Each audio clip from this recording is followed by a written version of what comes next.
It's a possibility that God is trusting you to be the first to break generation curse that's never been done.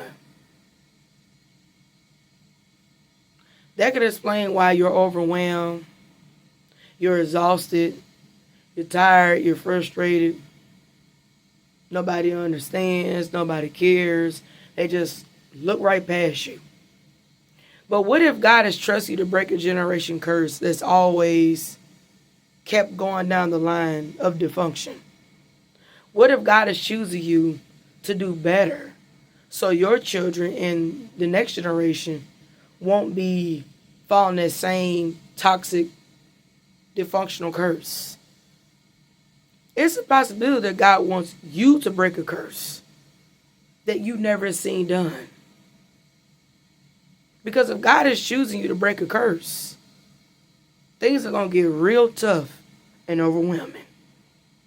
And you're going to feel that pressure real heavy.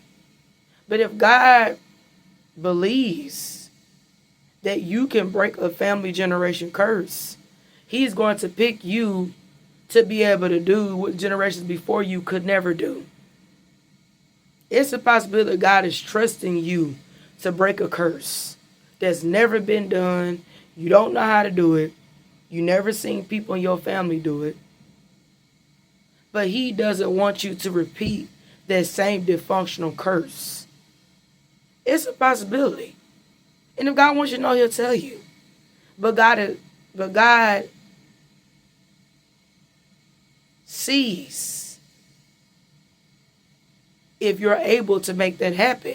And if He's trusting you, you're going to have to go through some things that the generations before you couldn't do and didn't know how to operate. They didn't know how to break generation curses. They thought it was normal.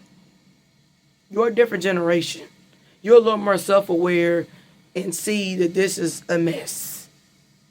So it's a possibility that God is giving you the baton to break this generation curse. So the next generation after you, or starting with your children, won't go through the same dysfunctional mess. That your family structure will start being much better and not a train wreck. Lean on God for help and support. He'll help you.